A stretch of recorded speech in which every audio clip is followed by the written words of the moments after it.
I learned the sound a marriage makes when it starts deleting you. It isn't a scream. It isn't a plate shattering. It isn't even a slammed door. It's a small, obedient click, metal on metal, like a key accepting a lock that was never meant for your hand. That click happened at 2:13 a.m. in the back corner of a storage facility off Moreland Avenue, where the streetlights don't reach and the air smells like wet cardboard and old motor oil, the kind of place you drive past 100 times and never imagine it has a heartbeat. I was sitting in my car with the engine off, the dashboard dark, watching a single red camera eye blink above row F. Blink, blink, blink. It looked like it was counting down. The key in my palm was warm from how hard I'd been holding it, but the metal still felt wrong. Too new, too clean, too confident. It wasn't a house key. It wasn't a mailbox key. It was a small brass key with a stamped number and a black plastic fob that said Peachtree Storage in faded white letters. A key to a secret. And it belonged to my husband. If you're listening right now, wherever you are, drop your city and the time in the comments, because I swear this story feels different depending on what hour of the night you're hearing it. And if you've ever had that quiet feeling that something in your home is moving without you, stay with me. My name is Danielle Carter. I was 46 years old, 20 years married, and I'd spent most of my adult life believing I could tell the difference between love and performance. That night, in that car, with that key cutting a crescent into my palm, I realized I'd been wrong. Across the lot, the roll-up doors sat in long rows like closed mouths. Each unit was labeled in big black numbers, each latch shining under the security lights. The only sound was the buzzing of a single fluorescent fixture that needed to be replaced, and didn't care who it made uneasy. My phone lay face up in the cup holder, its screen still glowing from the last message. Unknown number. Don't go in there alone. If he finds out you know, he'll rewrite everything. 3 dots had appeared after that, like the sender was about to say more. Then the dots disappeared. The message sat there, cold and complete, like a warning carved into stone. I read it again anyway, like reading it a fourth time would turn it into something harmless. I looked at the passenger seat, empty except for my purse and a folded cardigan. I looked in the rearview mirror, half expecting headlights to bloom behind me. Nothing. But the silence wasn't comforting. It was staged. In the distance, a train horn moaned, low and long, like somebody grieving in their sleep. I should have gone home. I should have driven back to my warm bed, and the life I pretended was stable. But something in me had shifted earlier that evening, and once it shifts, you can't unshift it. Not really. It started with an anniversary gift. Not jewelry, not roses, not dinner reservations. A key. Marcus, my husband, had handed me a small velvet pouch across our kitchen island like it was a love letter. He'd been wearing his work clothes even though it was our anniversary, a pale blue button-down rolled to his elbows. His wedding ring caught the light when he slid the pouch toward me. "Happy anniversary, Dee," he said, smiling too hard. Too bright, like a man trying to talk his way out of a ticket. "Open it!" I laughed, because what else do you do when your husband looks like that? When he's acting like a kid who stole something and wants to show you how pretty it is? Inside the pouch was this key. Just a key. At first, I thought it was for a safe deposit box. Maybe he'd surprised me with something responsible for once. Marcus always liked gestures that looked grown up from far away. "What is this?" I asked, turning it over in my fingers. He didn't answer right away. He reached for my hand, wrapped his warm palm over mine, and closed my fingers around the key like he was praying. "It's for our future," he said, a sentence that should have sounded sweet, but something about it made the back of my neck tighten. "Our future?" I repeated, forcing a smile to match his. He nodded quickly. "Yeah, I've been planning, thinking, making moves." Marcus worked in logistics and importing. His words, not mine, meaning he was always on the phone about shipments and warehouses and schedules that never lined up. He was good at sounding important, good at making his stress feel like proof of his love. Don't lose it, he added. His eyes didn't look at my face when he said that. They looked at my hand, like he was watching the key more than he was watching me. I should have asked more questions then. But the truth is, when you've been married a long time, you learn how to swallow questions so the night can stay smooth. You learn how to keep the peace, even when your instincts tap you on the shoulder. So I did what I always did. I kissed his cheek. I told him thank you. I told him it was thoughtful. And then we went out to dinner, like we were two people who still knew each other. We sat under soft restaurant lighting while music played just loud enough to make conversation feel intimate. Marcus ordered wine we didn't need and toasted to us with that same too-wide smile. Every few minutes, his phone lit up beside his plate. He'd glance down, thumb hovering, then flip it over like the screen was trying to betray him. "You working tonight?" I asked lightly. He laughed. "Always. You know how it is." But his laugh landed wrong, a half-step delayed, like a voice actor trying to match lips. I watched him chew, watched the way his jaw tightened when his phone buzzed again, watched how his eyes tracked the screen like it was a lifeline. At one point, when he thought I was focused on the menu, he typed something fast and slid the phone closer to himself. I caught a glimpse of the lock screen. No notification preview, no name, just the little words, one new message. The kind of privacy you only set up when you don't want your spouse seeing what pops up. My stomach did that slow drop you feel on a plane when it hits unexpected turbulence. Marcus looked up and smiled like nothing was happening. "You okay?" he asked. "I'm fine," I lied. Because that's what wives do when they're trying to keep the evening from cracking. We came home around 10. He took off his shoes by the door, kissed my forehead, and went straight to his office to send one more email. That was normal enough. Marcus always had one more thing. I changed into pajamas and stood at the sink rinsing off my makeup, watching my own face in the bathroom mirror. The longer I stared, the less I recognized the woman looking back. She looked tired. Not sleepy tired, tired in the bones. The kind of tired you get from years of telling yourself that small discomforts don't mean anything. My phone buzzed on the counter. Unknown number. I almost ignored it. I usually do with unknown numbers. I'm from the generation that still believes strangers should leave you alone unless they're delivering something. But my thumb moved anyway, like it was being pulled. The message said, "Check his jacket pocket, not the left, the inside seam." I stared at it, the words sitting on my screen like a finger pointed at my life. My mouth went dry. Marcus's jacket was hanging on the coat rack by the door, the same navy blazer he wore whenever he wanted to look like a man with clean intentions. I walked out of the bathroom, barefoot, my steps too quiet. The house felt different with that message glowing in my hand. The hallway seemed longer. The shadows seemed thicker. In the living room, the TV was off. Marcus's office door was closed. Light spilled from under it, a thin yellow line like a blade. I didn't go toward his office. I went toward his jacket. My hands were steady, which surprised me. Sometimes shock makes you calm. Sometimes fear puts your body on autopilot. I slid my fingers into the inside seam the way the text said. And there it was. A folded receipt, thin and crinkled. Peachtree Storage Facility, new lease, Unit F17, paid in full, 12 months. My eyes moved over the numbers like they were a foreign language that still somehow made sense. Unit F17. I didn't know any storage unit. We didn't have furniture we needed to store. We didn't have a dead relative's belongings. We didn't have anything that required a secret building with cameras. My throat tightened.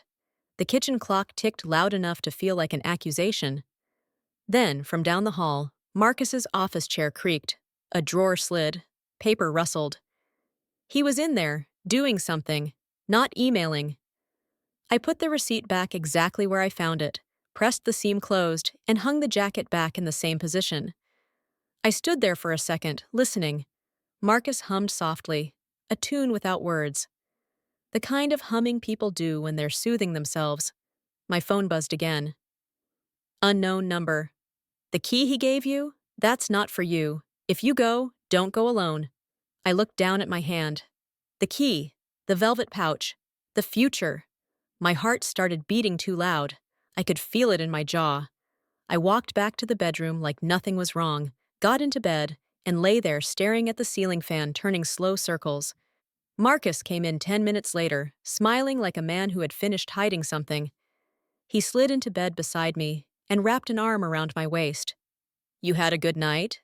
he murmured. "Mm-hmm," I said.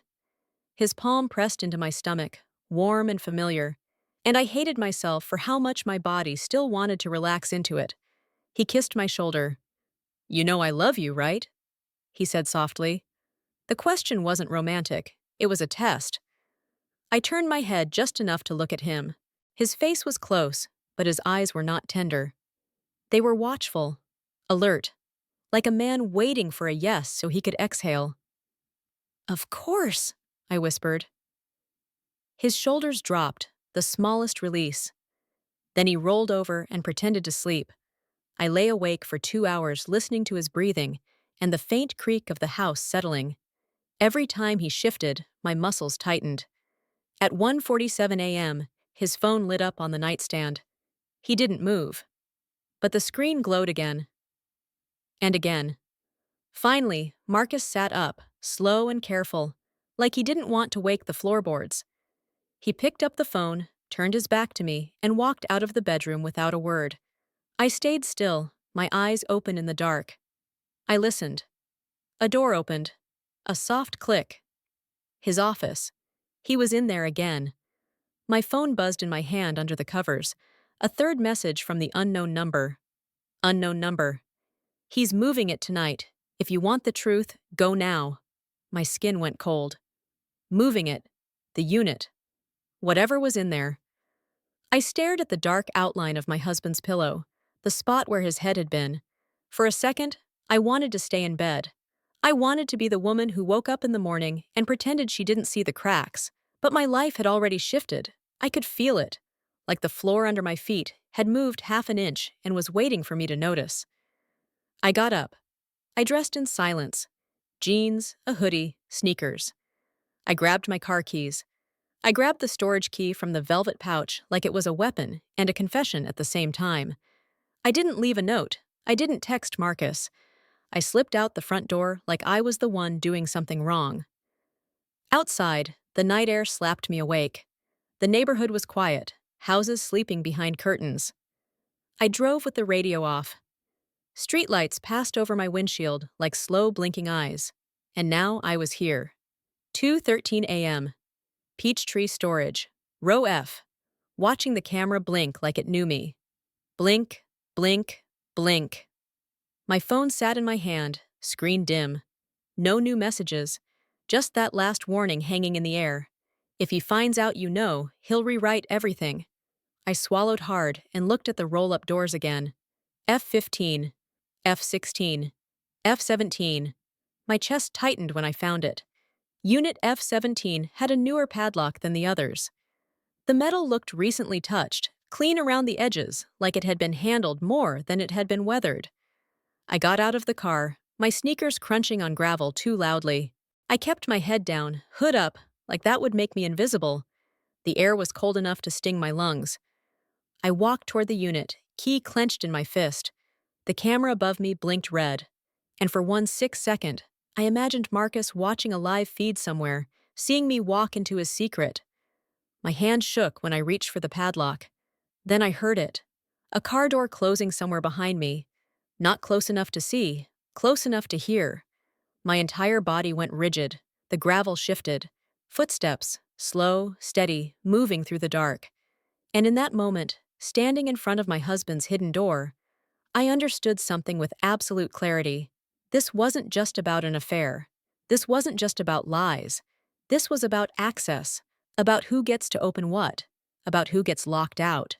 I kept my hand on the padlock and didn't turn around. Because if I turned around, whatever was coming would become real. And I wasn't sure, right then, whether I could survive it being real. So I stood there, listening to the footsteps get closer, and waited for the night to show me what my marriage had been hiding. And trust me, you don't want to blink for what happens next. The footsteps stopped 3 paces behind me. close enough for me to smell cigarette smoke and cologne trying to apologize. The storage lights hummed overhead, bleaching everything the color of old bone. I kept my palm on the padlock and stared at the metal like it could tell me what to do. "Danielle?" a voice whispered. I exhaled so hard my ribs hurt. "Relly," I said, still not turning around, because relief can still get you hurt when you're wrong. "I texted you. You didn't answer." Her shoes crunched gravel as she stepped into the light. And you have that look, the one you get when you're about to swallow poison just to prove you can. I faced her. Relly Washington stood with her arms crossed, hair wrapped in a scarf, eyes sharp even at 2 in the morning. She wasn't dressed for drama. She was dressed for truth. "How did you find you? I've known you since we were 19, she said. "You drive like you're trying not to be followed when you're scared. Side streets, long pauses. Your fear has habits." I hated that she could read me. I hated that I needed her to.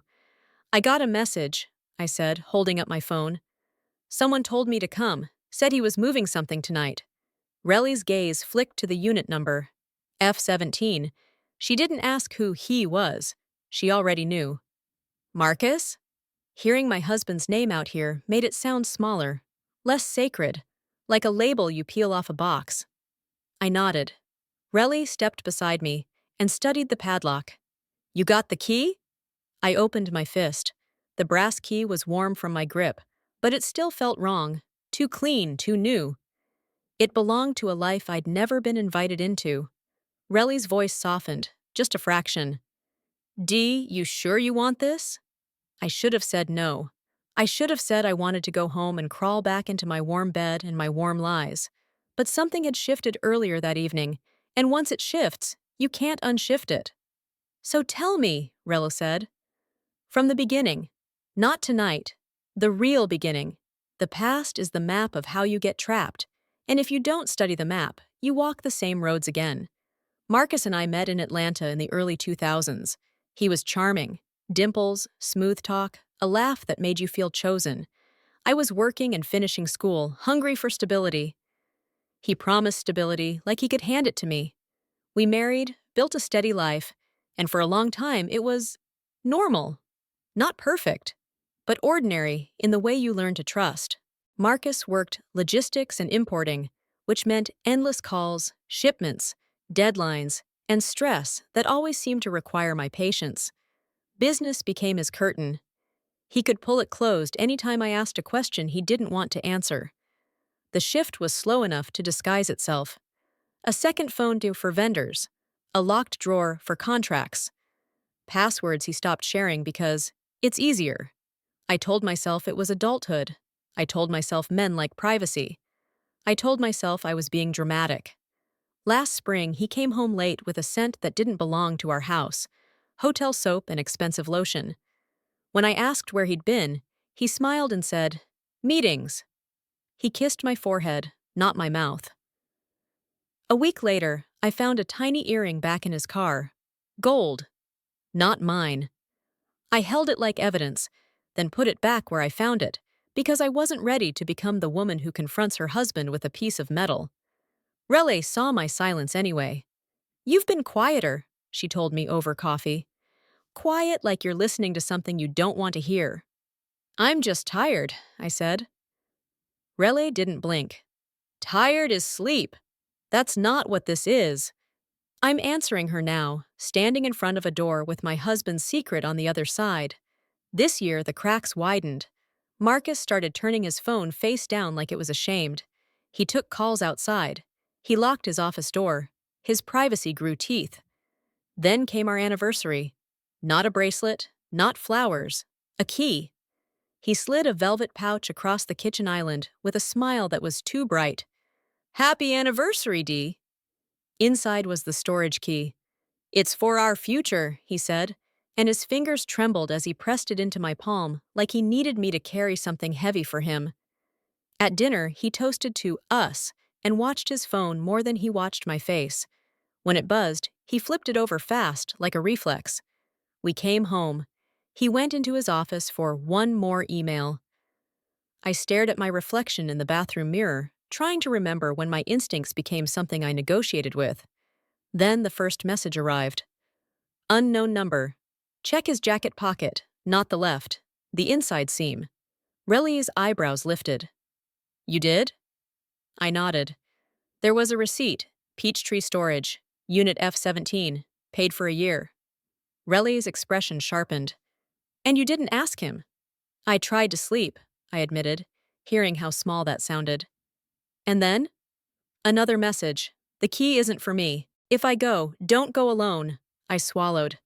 Then I watched him leave the bedroom. He went into his office. His phone lit up, over and over. Then I got a message saying he was moving it tonight. Relay went quiet. In that quiet, the storage facility felt like it leaned closer, listening. A cold breeze slid through the rows of doors.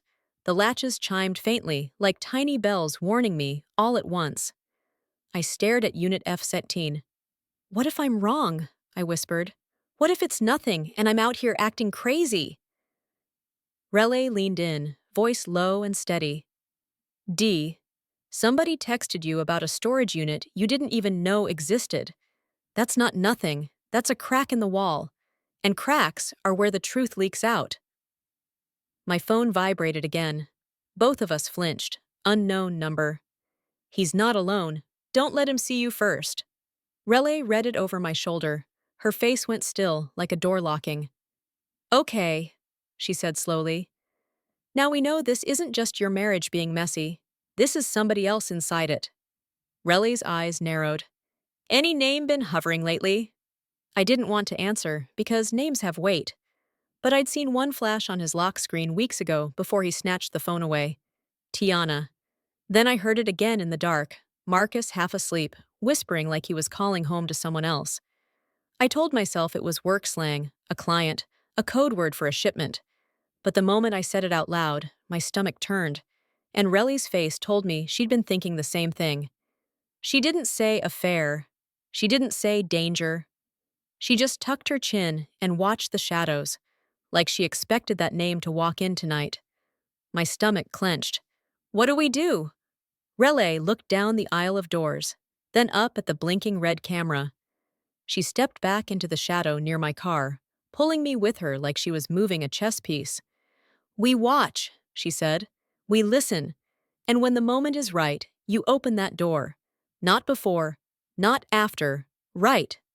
The camera blinked, and from the far end of row F, headlights spilled into the aisle, crawling toward us like something waking up. I gripped the key so tight, it hurt. Because whatever was arriving wasn't just bringing answers, it was bringing a new version of my life. Headlights bled into row F like pale water, sliding over gravel and stopping cleanly in front of Unit F-17. The beam swept once, slow and searching, and my heart tried to climb out of my throat. Then the engine cut. Silence dropped so hard it felt physical. Relay's fingers closed around my wrist. 2 quick taps. Stay still. Don't breathe loud. Don't become a shadow that moves. Above us, the security camera blinked its small red eye. Blink, blink, blink. Like a pulse you can't control. The driver's door opened with a soft thud. Marcus stepped into the light. Not in the clothes he wore for me. No cozy sweatpants, no husband-at-home softness. He had on a charcoal coat and a cap pulled low, posture tight, shoulders slightly lifted like he expected hands to grab him from the dark. He looked up at the camera for half a second. The glance practiced, then scanned the aisle as if checking whether the night had witnesses. There was a second door opening. A woman slid out of the passenger seat like she'd rehearsed the motion. Tall, smooth, hair pinned back so not even the wind could touch it. A tan trench coat that made her look expensive without trying, and heels that made no sense on gravel, but somehow didn't slow her down. She stepped into the same pool of light as my husband, and Marcus's face changed. Tiny, intimate. That shift told me everything my ears hadn't heard yet. Relay mouthed the name without sound. Tiana. Marcus pulled out a thick ring of keys, more keys than any normal life needs, and chose one. He unlocked the padlock on F-17, lifted the latch, and rolled the door up halfway. Metal teeth grated. The whole facility seemed to wake. A rectangle of black interior appeared. Then the overhead light spilled in and turned secrets into shapes. Stacked boxes, plastic bins, 2 suitcases, a garment bag hanging from a hook, and at the back, something tall under a gray tarp like a body refusing identification. Tiana stepped inside first. Marcus followed, lowering the door a little so the opening became a narrow mouth. Their voices stayed low, but the night carried pieces the way it carries smoke. "Buyer's already nervous," Tiana said. Marcus's answer was a grunt, impatient. "We're on schedule. You shouldn't have brought it home," she said, sharper. My stomach knotted. Marcus hissed, "It was one night. I covered it." Tiana's voice went quiet in that way that makes you lean in, because quiet can be more dangerous than yelling. "You covered it with your wife." Marcus gave a short laugh, no warmth. "She doesn't pay attention." Then, like he needed to convince himself, he added, "Danielle's predictable." Predictable? The word landed like cold metal on my tongue. Relly's phone was already up, recording, her hands steady. Mine were fists in my pockets, nails digging crescents into my palms. Marcus carried a suitcase out, set it into the SUV's trunk. Tiana followed with 2 smaller bags. They moved like coworkers, not lovers. Efficient, timed, practiced. Whatever they were doing, it wasn't new. The camera blinked. Blink, blink. Tiana paused beneath it and stared up. "I don't like this location." Marcus kept working. "The footage loops." "You sure?" she pressed. He nodded too quickly. "I'm sure." Tiana stepped closer, voice low enough to be intimate and threatening at the same time. "No more gifts. Not for her. Not until Miami is done." Marcus's jaw tightened. "That was a mistake. A mistake that could have cost us," she snapped. He exhaled, forced calm. "It won't happen again." Tiana adjusted his cap with 2 fingers, ownership disguised as affection, then kissed him. Quick, practiced, like a signature. Something in my chest went cold and hard. Not shock, not even grief yet, just a clean clinical understanding. My husband was not lost in temptation. He was invested. They got into the SUV. The engine turned over. Headlights swept the aisle, and for one awful second, the beams washed across my windshield. I ducked instinctively, heart hammering, sure my own car was the stupidest proof of my existence. The SUV rolled away toward the exit and vanished. The night got quiet again, but not safe. It was the quiet after you've heard the lock click. Relay exhaled slowly. "Okay," she whispered. "Now we decide what we're actually doing." My phone buzzed in my pocket, a vibration that felt like a hand grabbing my ribs. Unknown number. "Don't leave. He'll come back." He forgot one folder. I stared at the screen. Whoever was texting me wasn't guessing. They were watching a timeline. Relly leaned close, reading. "We hide," she said. "If he returns, we learn more." We moved behind the next row, crouching between 2 metal doors where the light didn't fully reach. The metal was cold against my shoulder. My breath came out in thin clouds. Minutes crawled. Then headlights returned. Smaller, a different car. A sedan. Marcus's blend-in vehicle. He pulled in fast, angry at himself, and got out alone. No cap now. Dark hoodie up. Hands deep in the pocket like he was holding his nerves down. He went straight to F-17, unlocked it, lifted the door, and slipped inside with a flashlight. The beam cut across boxes like it was searching for one specific piece of evidence. Marcus muttered under his breath, frustrated. A box scraped. Plastic shifted. Then he froze. His head tilted, listening. I held my breath until it burned. Marcus stepped out and scanned the aisle toward the shadows, toward my car, toward the space where I was hiding. For a moment, the overhead light hit his face, and I saw what lived there. Calculation. Not love. Not guilt. Strategy. He glanced up at the camera, eyes narrowing, then did something that turned my blood to ice. He lowered the door until it was almost closed, leaving only a thin gap, and he waited. Still. Listening. like a predator deciding patience is a weapon. Relly's fingers slid into mine, squeezing once. Her hand was warm. Mine felt like glass. After a long minute, Marcus stepped out again and walked down the aisle, slow, deliberate, boots crunching gravel. Toward us. He stopped 2 doors away. I could hear his breathing. I could smell him. Our soap, the one we buy because it's practical. The intimacy of that scent in this place felt obscene. Marcus crouched, eyes on the ground, and brushed gravel with his fingertips like he was reading a story written in tracks. Then he picked up something small and gold. My blood went cold, because I recognized it. The one I'd found in his car weeks ago. The one I'd put back because I wasn't ready to become the woman who confronted. He stared at it like it had spoken. Then he smiled, faint, humorless, and slipped it into his pocket. When he finally drove away, I didn't feel relief. I felt a new truth settle in. Marcus wasn't just hiding things. He was looking for threats. Relly pulled me up by the elbow. "We don't come back here without daylight and a plan," she whispered. "He's hunting." The next morning, Marcus walked into our kitchen like he'd slept 8 peaceful hours, and the world was normal. He kissed my cheek while I rinsed a mug that didn't need rinsing. His mouth was warm and familiar, and my skin crawled at the memory of him calling me predictable in the dark. "You up early," he said.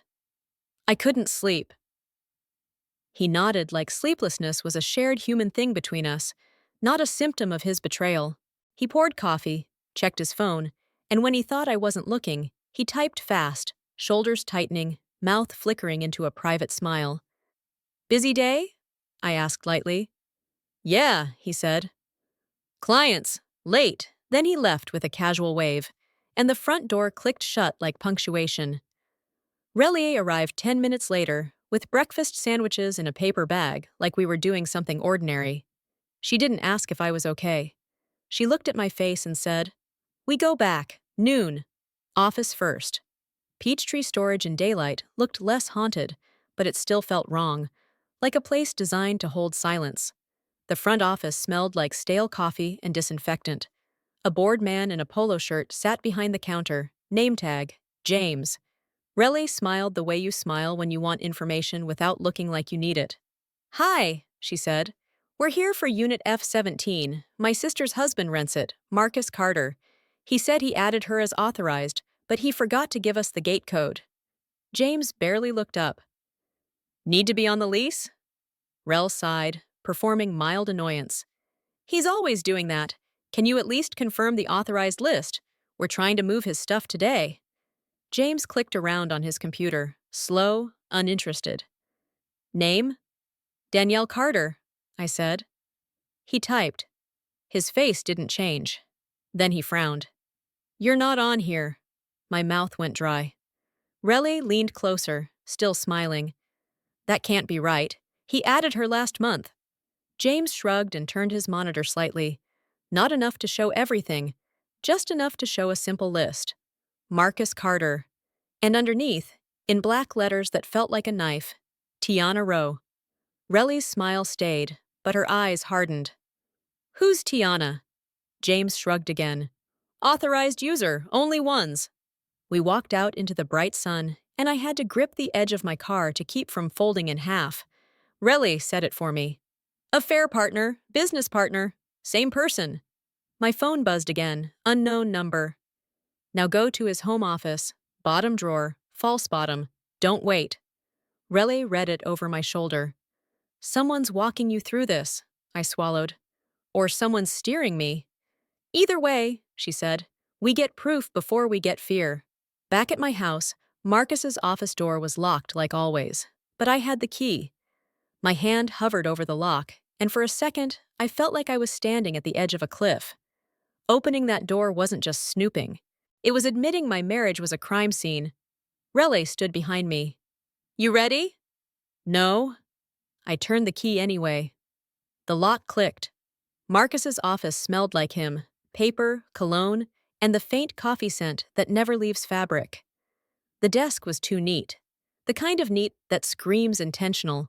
A framed photo of us on vacation sat angled just right, like a prop. Relay went straight to the desk and pulled open the bottom drawer. Folders labeled shipping, invoices, taxes, normal, boring, safe-looking. She lifted them out and knocked on the drawer's base. Hollow. False bottom, she whispered. My pulse spiked. Relay pressed along the back edge until something clicked. The bottom lifted. Inside, 3 USB drives, a thick envelope, and a second phone. A burner phone. My skin went cold. A burner phone isn't for flirting, it's for disappearance. Relay photographed everything while I opened the envelope with shaking hands. Bank statements. Not our joint accounts. Account names designed to look legitimate if you didn't stare too long. Carter Logistics LLC, Peachstone Holdings. Transfers and withdrawals in amounts that made my stomach drop. Then a line item that stole my breath. Wire transfer. Tiana Rowe. $18,750. I stared until the ink blurred. Relay's voice was low. Hidden bank accounts. Money moved to her. This is financial deception. I turned on the burner phone. No password. Like Marcus never believed my hands would touch his secrets.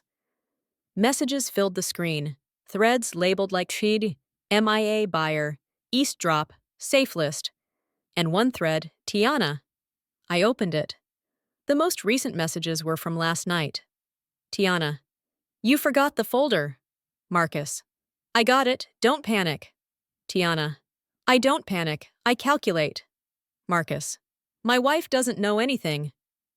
Tiana. Make sure she stays that way. I felt like my blood had turned to ice water. I scrolled back and found the sentence that made my stomach twist into a knot so tight it hurt to breathe. Marcus. My wife has the spare key. Anniversary. She'll think it's romantic. He hadn't given me a gift. He'd given me a blindfold. We moved fast after that. Relay photographed the burner phone screen. I opened Marcus's laptop and guessed his password on the second try. Our wedding date. The email inbox was full of bland subject lines. Invoice, schedule update, confirm delivery. But the attachments were encrypted files labeled MIA and East EID. In his drafts folder, an unfinished email sat waiting like a confession. To Tiana. Subject, after it's done. After Miami, we disappear. Danielle won't see it coming. The money will be clean by then. I swear, disappear. Not separation, not divorce, disappear. Relay leaned in, voice tight. Copy everything. I transferred files onto a flash drive, hands moving faster than my mind could keep up. Photos, PDFs, account records, any message that showed the pattern. Then my phone buzzed again. Unknown number. He'll move the unit tomorrow night. If you want what's under the tarp, tonight is your only chance.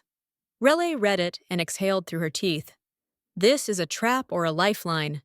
My throat tightened. We can't go back. Relay's eyes stayed steady. We can, but we do it like we're stealing our own survival.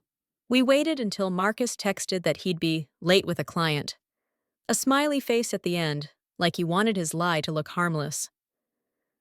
At 10:12 p.m., we drove back to Peachtree Storage. Night again, cold again. The camera blinking like a heartbeat. At F-17, the padlock gleamed under the harsh light. Relay pulled a small bolt cutter from her tote like it was just another accessory. You sure? I whispered. No, she whispered back. But I'm committed. The cutter snapped shut. Crack.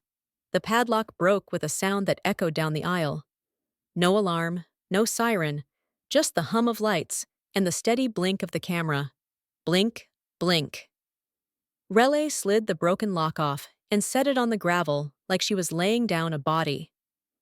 Open it, she said. My hands shook as I lifted the roll-up door.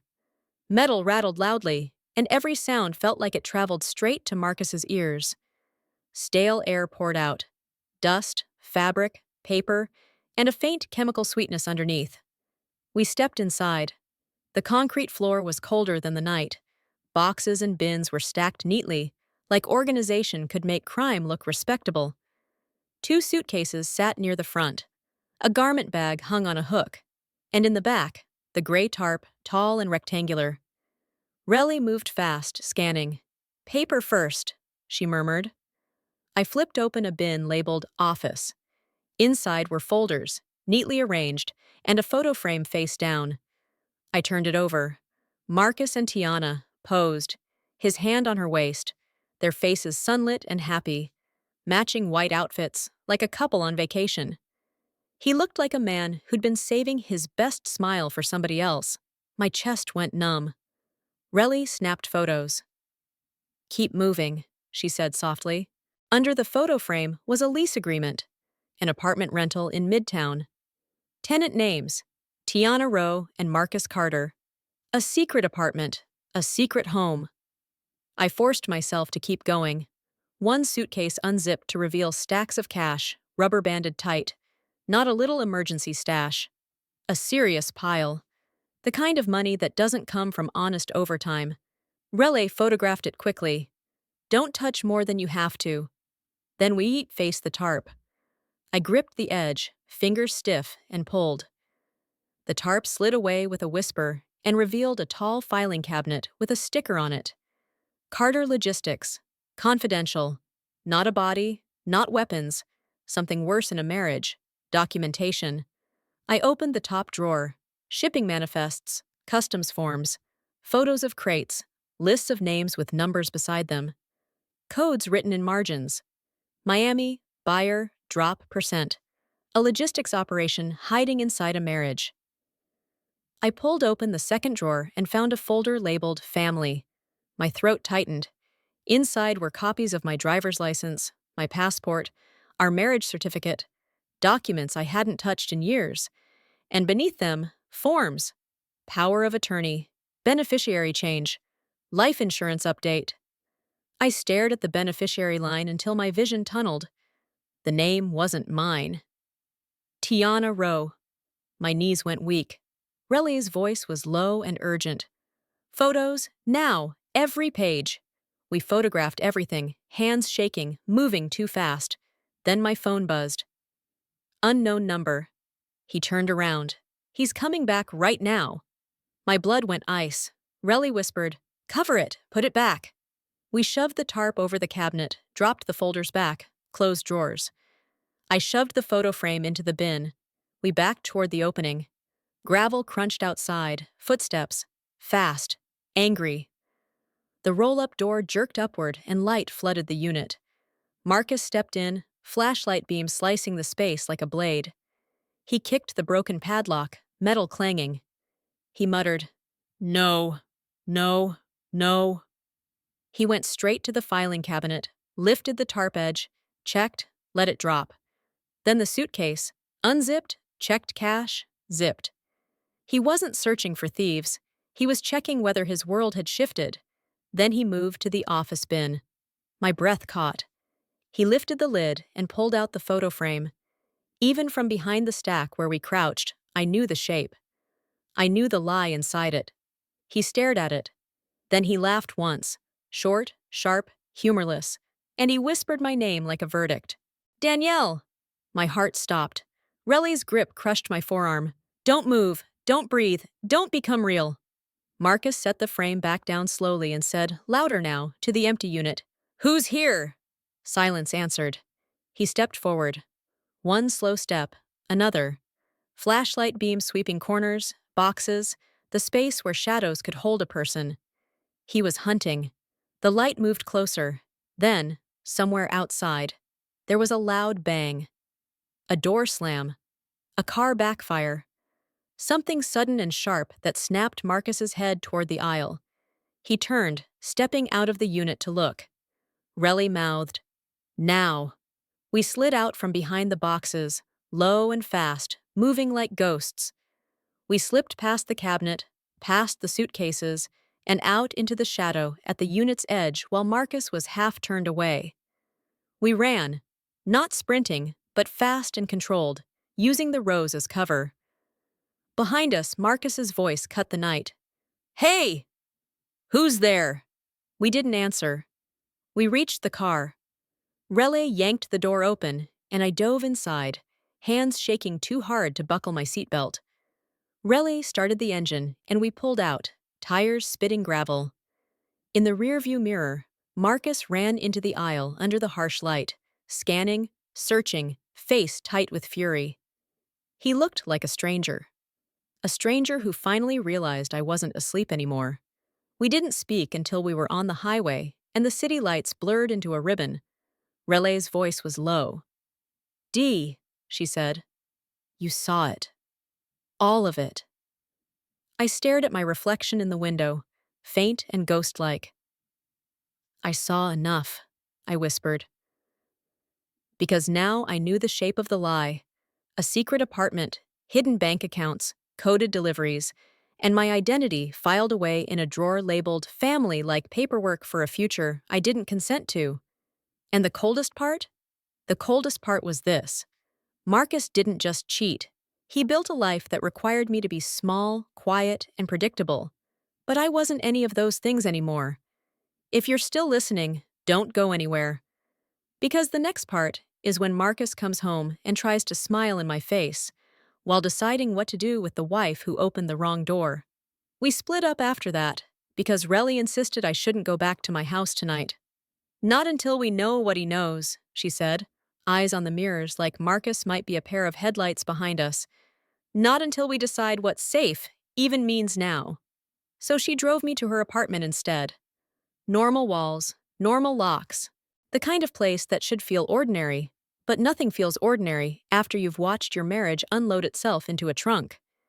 Inside, she locked the deadbolt and then locked the chain like she'd learned fear the hard way. She pulled the blinds shut. She checked the balcony door. She moved like a woman who didn't trust glass or smiles.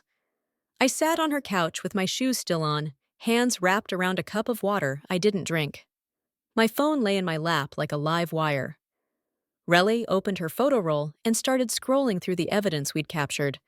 Marcus and Tiana's photo, the lease agreement, the cash, the beneficiary form with my name erased.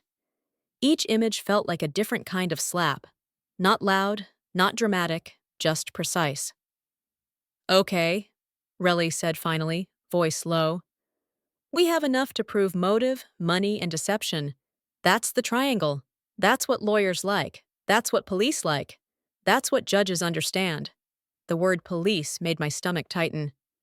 "I don't want anyone else to be collateral damage," I whispered. Relly's eyes softened. "Then we move smart. We don't confront him. We don't warn him. We don't give him time to clean his tracks." My phone buzzed. Marcus.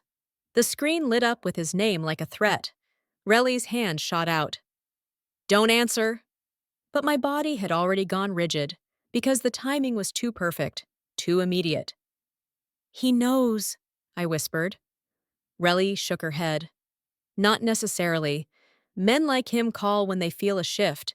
He might not know what shifted. He just knows something did." The phone kept buzzing. Then it stopped. A second later, another message popped up. "Marcus, where are you?" 2 minutes passed. "Marcus, I came home. You're not here." My throat tightened. He hadn't said, "Are you okay?" He hadn't said, "I was worried." He'd said, "I came home. You're not there." Like my presence was an expectation. Like I was a lamp he left on for comfort. Relay watched me type and then snatched the phone lightly. "We craft a lie that doesn't invite questions," she said. She typed for me, thumbs fast. "Danielle. At Target with Renee. My phone died earlier. Be home soon." She hit send before I could debate. My phone buzzed again, almost instantly. "Marcus. Renee who?" My pulse spiked. Relay cursed softly. "He's testing details." She typed again. "Danielle. Relay. Autocorrect. Grabbing a few things. Don't wait up." A pause. 3 dots appeared, disappeared. Then, "Marcus.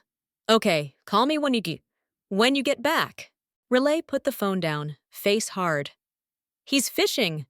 I stared at the blank TV screen, seeing nothing but that filing cabinet drawer and the beneficiary line. Tiana Rowe.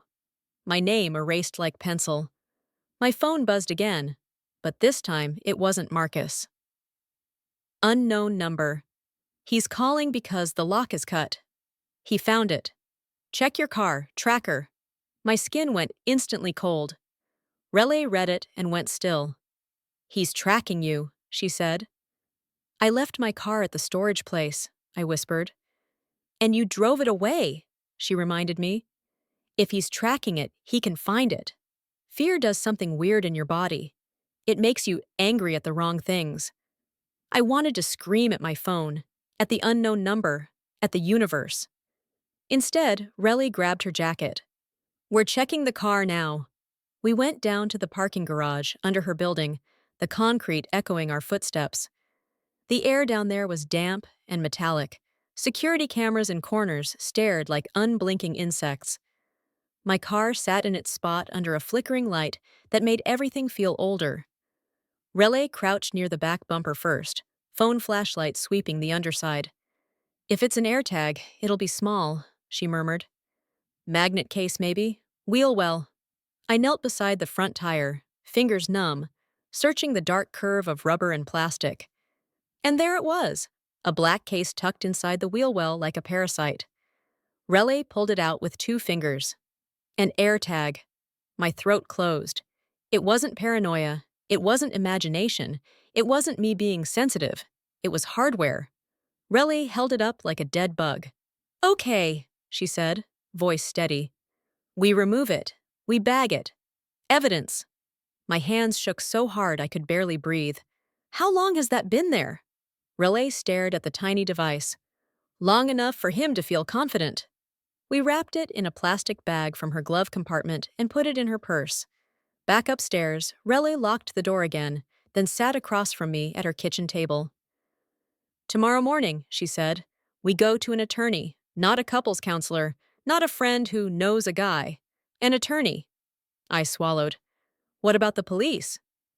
Soon, she said. But first, lawyer, because police can protect you from crime. Lawyers protect you from becoming the crime. My phone buzzed once more. Unknown number, good. Keep the tracker, don't throw it away. He'll show up in person next. If he asks about storage, act normal. Tomorrow, 9 a.m. Ask for Detective Morrison. Say Miami file. I stared at the message until the words felt carved into my eyes. Detective Morrison? I whispered. The name sounded too specific to be fake.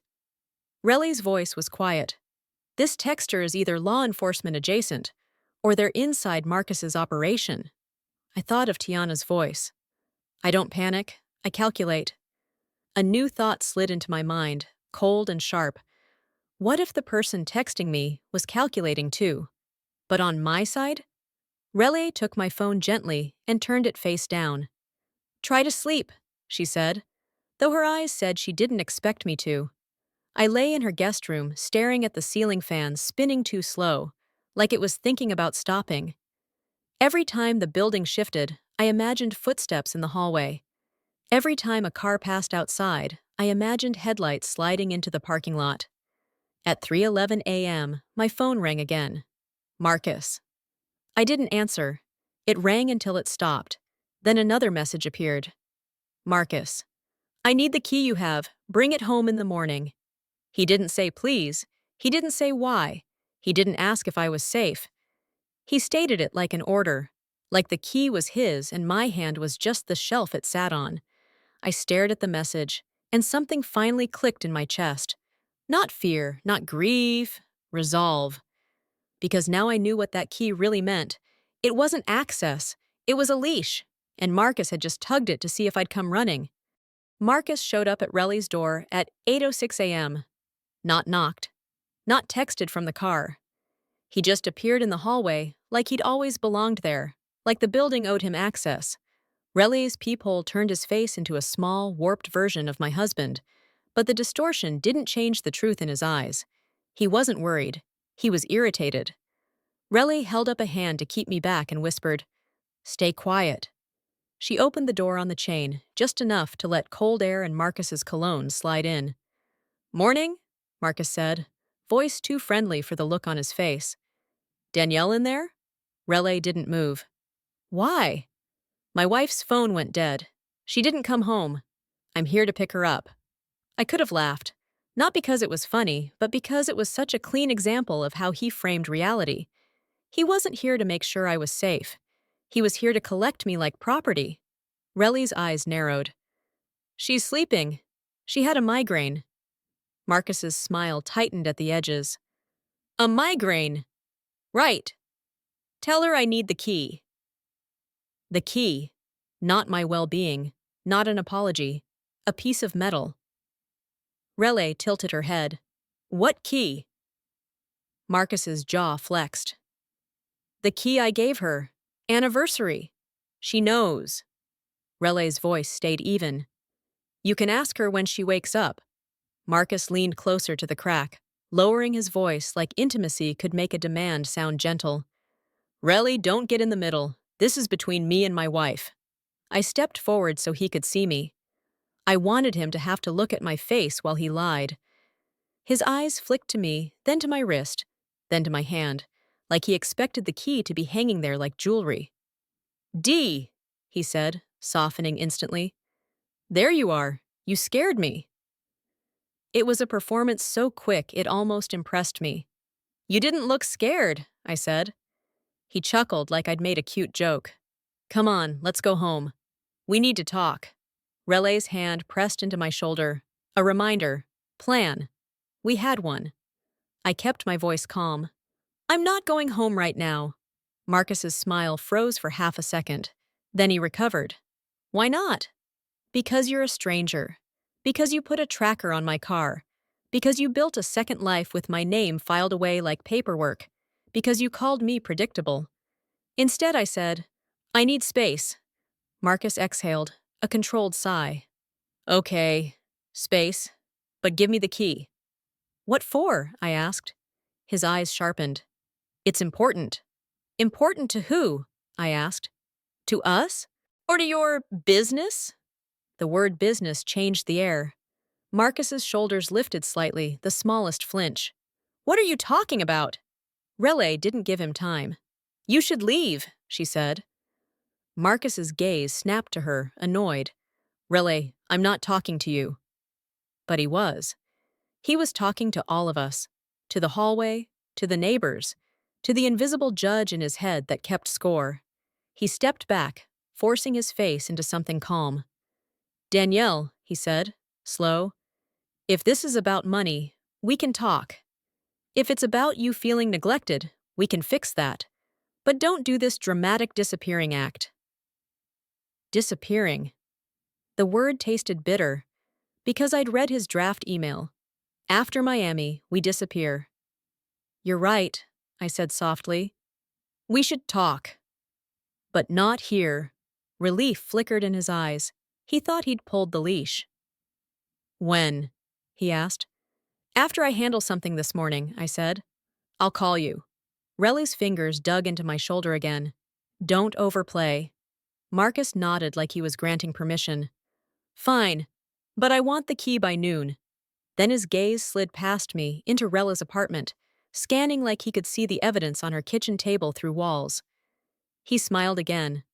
Tell Relle thanks for letting you crash. We'll make it up to her. He left with that casual confidence people wear when they believe the ending is already decided. Relle shut the door and locked every lock like she was sealing a coffin. You see? She whispered. He's not afraid. That means he thinks he can control the next move.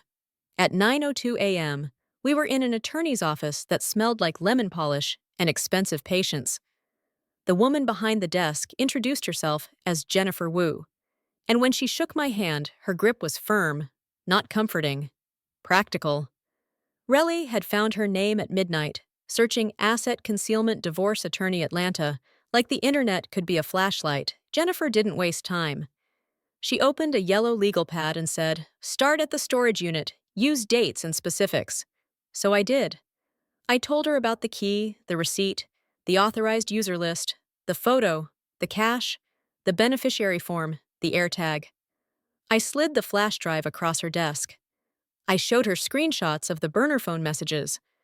I watched her eyes move over the evidence without changing expression, the way surgeons look at X-rays. When I finished, Jennifer tapped her pen once. You are dealing with 3 issues, she said. infidelity, financial deception, and potential criminal enterprise. My stomach tightened. Hearing it said out loud made it heavier. Jennifer continued, "If there is a criminal enterprise, you need to assume there are other people besides your husband and this woman. That changes your safety plan." Relly leaned forward. "What does she do first?" Jennifer looked at me. "We file for divorce and an emergency temporary order. We request exclusive use of the marital residence, or, if you don't want to return, we request that he be restrained from contacting you except through counsel. We also request a financial restraining order to freeze accounts." "And the police?" I asked. Jennifer's gaze sharpened. "If you go to the police, go with counsel." "But yes, especially because of the life insurance and the disappear language. That's not romantic. That's risk." Relly's phone buzzed, a reminder alarm she'd set. Detective Morrison. Jennifer's eyebrows lifted. "You have a contact?" I swallowed. "An anonymous texter told me to ask for Detective Morrison and say, Miami file." Jennifer went still for the first time. "That is very specific," Relay said. "We think the texter is inside the operation." Jennifer nodded slowly. "Then assume they're also protecting themselves, which means their information may be true, but their motives are not pure." At 10:15 a.m., Jennifer escorted us to the precinct like we were walking into a storm with an umbrella made of paper. The station smelled like coffee, disinfectant, and stale air. A tired energy hung in the hallway, like the building absorbed other people's panic and never released it. At the front desk, I asked for Detective Morrison. The officer raised an eyebrow, then made a call. 10 minutes later, Detective Layla Morrison walked out. Mid-40s, hair pulled back, eyes that missed nothing and didn't pretend to. She looked at me, then at Jennifer, then at Relly. "Mrs. Carter?" she asked. "Yes." Morrison led us into a small interview room with a metal table and 2 chairs. The fluorescent light buzzed overhead like an insect. Jennifer set the flash drive on the table. "My client has evidence related to stolen goods trafficking. She was instructed to ask for you and say, Miami file." Morrison's face didn't change, but her shoulders tightened. "Who instructed you?" "Anonymous texts," I said. "I don't know who." Morrison nodded once, like she'd already suspected. "Miami file is a case we've been building quietly. Jewelry and art pieces moved through legitimate import channels. We've been watching it for months." I swallowed. "My husband's in logistics and importing." Morrison's eyes held mine. "Yes." That one word felt like a door opening. I told her everything again, this time with dates and proof. I showed her the AirTag in the plastic bag. I showed her the authorized user list with Tiana Rowe's name. I showed her the beneficiary form. Morrison flipped through the printed screenshots Jennifer had prepared quickly, her jaw tightening as she read. "This is enough for a warrant," she said finally, "and enough to clear you from suspicion if this goes public." My throat tightened. "What about his sister? Patricia? He framed her once in a story I heard." Morrison held up a hand. "One thing at a time. But yes, we've seen family members used as shields. That's why we move carefully." Relay asked, "Is Danielle in danger?" Morrison's answer was honest. "Potentially. If your husband believes you can expose him, his incentive changes. He may try persuasion, he may try intimidation, or he may try to make you look unstable." Jennifer nodded. "Exactly." Morrison leaned forward. "Here's what we can do today. We can place a patrol check near your residence. We can advise you not to return alone. And we can begin the warrant process for the storage unit and any associated residents." "And Tiana?" I asked. Morrison's eyes narrowed. "Tiana Rowe is on our radar. But we need clean evidence. Your photos help." My phone buzzed with a text from Marcus. "Marcus, noon, key, don't play games." Morrison saw my face shift and said, "Show me." I slid the phone across. She read it, then looked up. "He's applying pressure." Jennifer's voice was calm. "We keep her communication minimal." Morrison nodded. "We can also do something else, if you're willing." My stomach clenched. "What?" "A controlled meet," Morrison said. If he thinks he's retrieving the key, he may reveal why it matters, or where it opens besides a storage unit. Relly inhaled sharply. That sounds dangerous. It can be, Morrison admitted, but it can also give us probable cause faster. We'd be nearby. Jennifer looked at me. Only if you can perform, if you can keep your face steady. I thought about Marcus in the storage unit, whispering my name like a verdict. I thought about the AirTag. I thought about the life insurance. I nodded slowly. I can perform. At 11:40 a.m., we set it up in a public place, a busy coffee shop near Ponce City Market, where cameras watched the doors and strangers filled the air with noise. Morrison sat 2 tables away, in plain clothes, a book open in her hands, like she was reading about other people's lives. Jennifer waited outside with Rel, watching through the window. I sat at a table with my phone and a paper cup of coffee I didn't drink. At 11:58, Marcus walked in. He wore a smile like armor. He scanned the room, found me, and relaxed, like he'd expected me to obey. He slid into the chair across from me and reached for my hands. I pulled them back. "Dee," he said, soft. "This is unnecessary." "What's unnecessary," I said, "is you demanding things from me like I'm your employee." His smile twitched. "I'm stressed, that's all. Give me the key and we'll reset." "Reset," I repeated. "Like last night?" His eyes sharpened. "What do you mean?" I forced my voice steady. "Why is that key so important, Marcus?" He leaned forward, lowering his voice. "Because it opens something that doesn't belong in the wrong hands." I felt my pulse spike. Morrison's head didn't lift, but I saw her fingers tighten around her cup. "So it's not our future," I said quietly. "It's inventory." Marcus's jaw flexed. "Watch your mouth." There it was, the first crack in the husband mask. "I'm watching it," I said. "For once." Marcus's eyes darted around the cafe, and I saw calculation. He smiled again, too fast. "Dee, listen, you don't understand what you're dealing with." "I understand enough," I said. "You put a tracker on my car."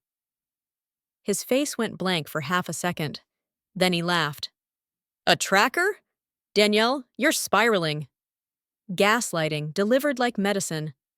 I leaned in and whispered, "I have it in a bag." His pupils tightened. "Where is it?" "So you did it," I said. Marcus's hand shot out and gripped my wrist, tight enough to hurt. "Give me the key." The cold part of me noted how fast his touch turned from affectionate to controlling. Across the room, Morrison stood up, calm and sudden. "Mr. Carter," she said, badge flashing. "Hands off." Marcus froze. His grip loosened like his muscles had been unplugged. Morrison's voice stayed level. "We need you to come with us." Marcus's smile tried to return, but it didn't fit anymore. He looked at me, and for the first time that day, his eyes showed something real. Not love. Fear. Because he understood what I'd just done. I had stopped being predictable. And the ending he thought was decided had just been rewritten in public. Outside, sirens didn't wail, but I heard them anyway, inside my ribs. Because secrets never leave quietly. They drag chains across daylight for everyone watching. Marcus didn't get handcuffed in the coffee shop. Not yet. Detective Morrison didn't need the drama. She needed him compliant, talking, and unaware of how quickly the floor was about to drop out from under him. She escorted him outside with the calm authority of someone who'd done this 100 times. Marcus walked between 2 officers, like a man trying to keep his dignity from cracking in public. He kept looking back at me, not with apology, with warning, as if I'd violated some unspoken contract that said wives don't expose husbands, wives swallow, wives smooth over, wives stay quiet. Jennifer was at my side in seconds, fingers wrapped around my elbow. "Don't say anything else to him," she murmured. "Not a word." Reliki appeared behind her, eyes bright with controlled fury. "You okay?" I opened my mouth and realized my voice had gone somewhere else. "I don't know," I whispered. "I feel empty." Relly nodded. "Empty is good. Empty means you're not arguing with reality anymore. Across the parking lot, Marcus leaned toward Morrison like he was trying to negotiate the universe. I couldn't hear his words, but I could read his habits: the small smile, the tilt of the head, the hands open like he was an innocent man caught in misunderstanding. Then Morrison's face hardened. She said something short. Marcus's shoulders dropped. The smile slid off like a mask losing its glue. He glanced at me again. This time his eyes weren't warning. They were pleading. That part almost broke me. Not because I believed him, because I recognized the performance. I recognized how he used emotion like currency. He'd spent 7 years buying my patience with small gestures. Now he was trying to buy my silence with his face. Morrison led him into an unmarked car and drove away. No siren, no lights, just a quiet removal, like the world was correcting an error. Jennifer exhaled. "Now we move fast," she said. "Before he calls Tiana, before anyone starts shredding paper." "Do they have enough?" I asked. "They have your evidence," Jennifer said. "And now they have his reaction, his urgency, and his statement. That's leverage." Relly squeezed my hand. "And you have us." We went back to Jennifer's office that afternoon to sign emergency filings. My signature looked steady on the page, but inside I felt like I was signing the death certificate of the life I thought I had. Jennifer filed for a temporary restraining order, exclusive use of the marital home, and a freeze on known accounts tied to Marcus Carter. "Tonight," she said, "you stay somewhere he can't access. Relly's place is fine. I'll have someone serve him once he's released, if he is." "If?" I echoed. Jennifer's gaze was blunt. "If he's only questioned, he could be released. If they connect him to Miami immediately, he might not walk out." My stomach tightened. "And Tiana?" Jennifer didn't sugarcoat. "Tiana is the variable. She's not going to sit still." As if the universe wanted to underline that sentence, my phone buzzed. A number I didn't recognize. Tiana. My entire body went cold. Relly stared at the screen. "Don't answer." Jennifer held out her hand. "Give it to me." I did. Jennifer put the phone on speaker, but didn't speak first. She let it ring once, twice, 3 times. Then Tiana hung up. A second later, a text appeared. "Tiana, we need to talk. You don't know what you just stepped into." Relcy made a sound like a laugh caught in her throat. "Oh, now she wants to talk." Jennifer typed back, crisp and clinical. "Jennifer Wu, this is counsel for Danielle Carter. Do not contact my client again. Direct all communication through me." For a full minute there was nothing. Then, "Tiana, you think you can freeze everything? Cute. Tell her Marcus won't protect her now." My chest tightened. Protect her. Like I'd ever been protected. Jennifer didn't respond. She simply powered my phone off and set it face down. "We document. We don't engage." Night fell early, thick and heavy. Relly's apartment felt smaller than it had the day before, like fear expanded to fill space. She double-checked locks again. She left one lamp on in the living room, the kind of light that makes shadows look honest. I lay in the guest bed staring at the ceiling, listening to the building's pipes shift. In the dark, every sound felt like a decision. At 1:17 a.m., Relly tapped on the door softly and stepped in. She held her phone out. "Jennifer," she whispered. I sat up, heart racing. Jennifer's voice came through the speaker, steady. "Danielle, Detective Morrison called me. They executed the warrant." I swallowed. "On the storage unit?" "Yes," Jennifer said. "And the Midtown apartment." I felt my skin go cold. "They found a lot," she said. "Enough to hold Marcus overnight. Enough to bring in federal interest. There were manifests, stolen items, cash, and, Danielle, your documents." The words hit like a slow wave. "My documents," I repeated, hollow. "He had power of attorney papers prepped," Jennifer said, "and a life insurance policy change form. Beneficiary, Tiana Rowe. My breath left my body in one long, silent exhale. So if something happened to me, I whispered. Jennifer didn't soften it. Yes. Relly's face tightened with rage. Jennifer continued. Morrison also confirmed something important. The anonymous texter? It originated from a phone number linked to Tiana Rowe, but it was routed through burner apps. Morrison believes Tiana was feeding you information to protect herself. I stared into the dark. So she warned me because she was scared. Most likely, Jennifer said. But it doesn't matter why she did it. It matters that you acted. You're no longer in the dark. The call ended. Relly sat on the edge of the bed beside me. For a moment, neither of us spoke. The silence felt like the moment after a door closes and you realize you can't go back.